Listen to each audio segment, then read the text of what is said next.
So, my research topic was on the effect of crime on students and their community and the world around them.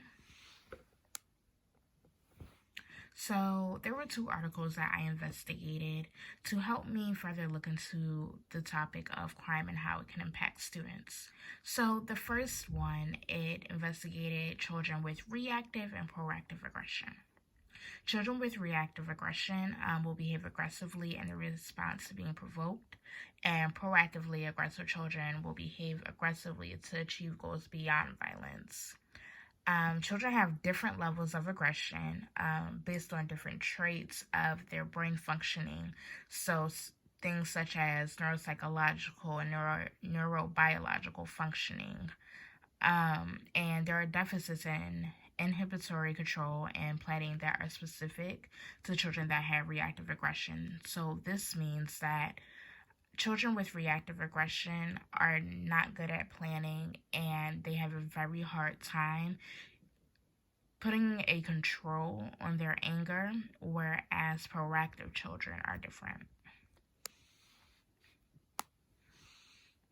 So, this article supports that it's important to understand children and how certain deviant behavior can be prevented by knowing their level of aggression and what can trigger them.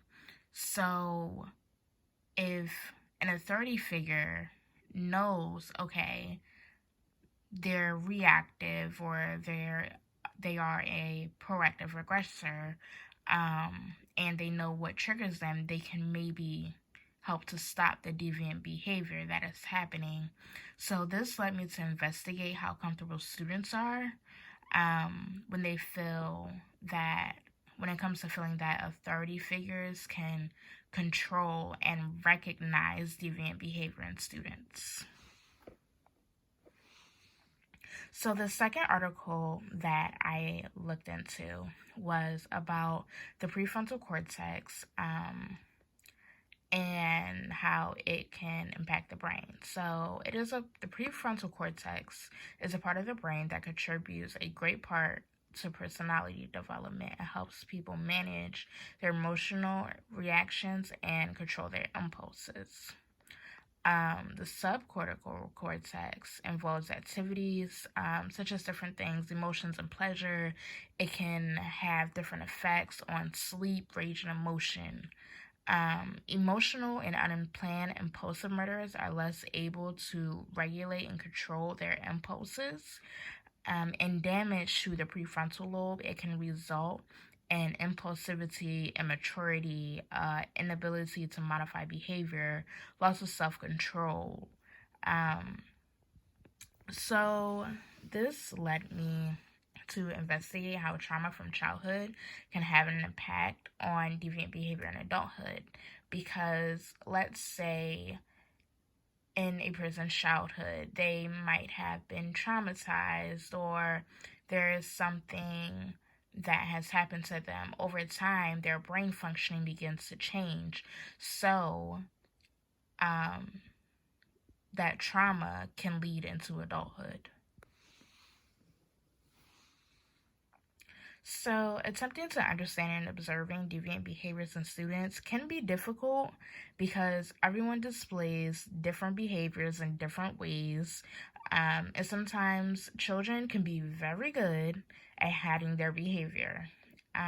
So, the aim of my experiment was to investigate how crime, students, and their community are all correlated and have a relationship with one another.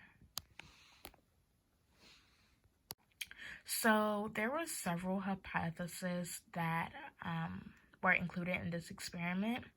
These hypotheses included crime has an impact on students and the community that surrounds them, how the amount of sleep that an individual gets can have an impact on cognition and memory, and also there are certain skills such as empathy and social skills that can be important and healthy for everyday functioning.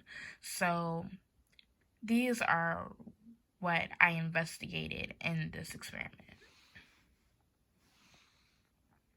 So in the methods section, there were 50 participants that were included in this study. They were from Cheney University. They were between the ages of 18 years and older.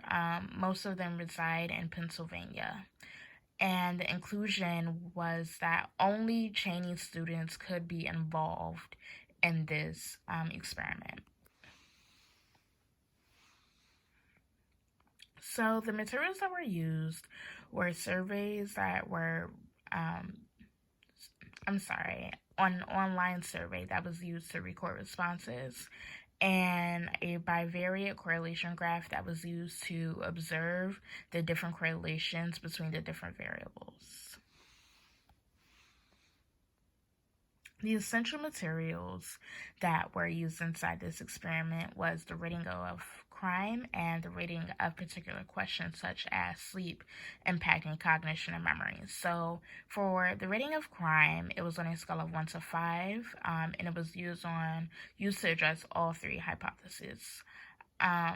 So 1 with being the lowest and 5 being the highest. And for rating sleep impacting cognition and memory, it was on a scale of 1 to 4. Once again, 1 being the lowest and 4 being the highest. So the procedure inside of this experiment was that participants were able to complete the survey at their own convenience. They were able to find the link of the survey through Cheney Hub, and it was also sent to them through their email. The participants were able to complete the survey in 5 minutes, and it was accessible through any device that the student was using. So, results and discussion. So, for the first hypothesis, it was a bivariate correlation coefficient test was used to test how students feel about teachers and parents being able to see deviant behavior in their social circle. The mean of warning in teachers was 3.080 and had a standard deviation of 1.104. And the meaning of warning in parents was 3.320 with a standard deviation of 0.957.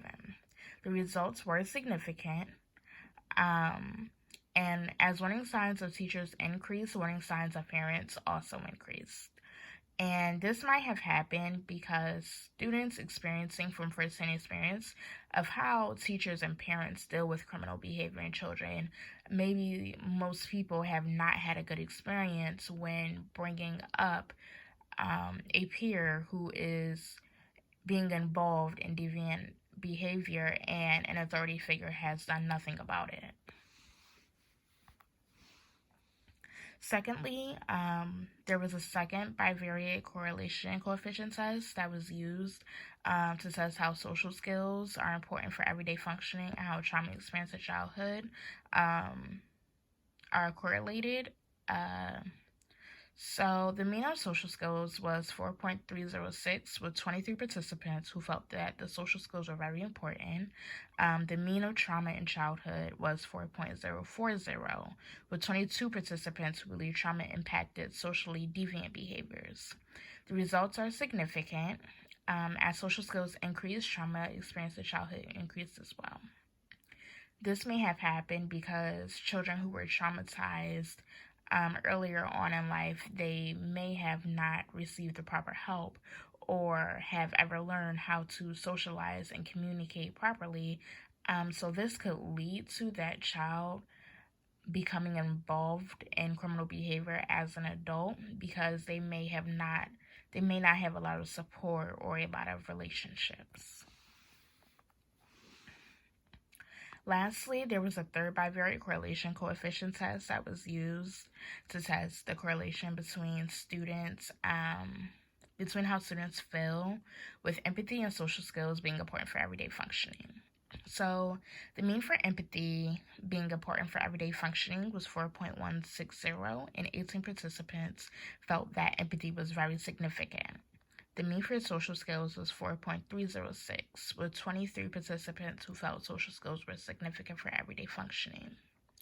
The results were significant, once again. As social skills increased, the significance for empathy did also increase. And this may happen because in order for a person to have empathy for others, they must also have social skills. These two go hand in hand with one another. So if a person has social skills to, understand how to interact with others, they will also have empathy. So there were two limitations in this study. The first one being that there were only 50 participants. So this eliminated the opportunity for more students to be involved and for it to more likely shape the results. And also, there could have been discrepancies, so the participants could have not been fully honest. So, the three main things that I have learned from this experiment is that it is very hard for students to trust authoritative figures when it comes to protecting them against criminal crime because they may feel that their parents or teachers won't see the deviant behavior in their peers, so how would they know to protect them? Also, trauma experience in a person's childhood can affect the social skills they have because if they never learn to communicate what they have been through, it can affect the relationships and bonds that they build with others. And lastly, empathy and social skills are very important for everyday functioning because empathy is a part of social skills. As I said before, a person that lacks empathy may not know how to interact properly with others, so this can affect their social skills. So, if there are any questions, please let me know. And that is all. Thank you.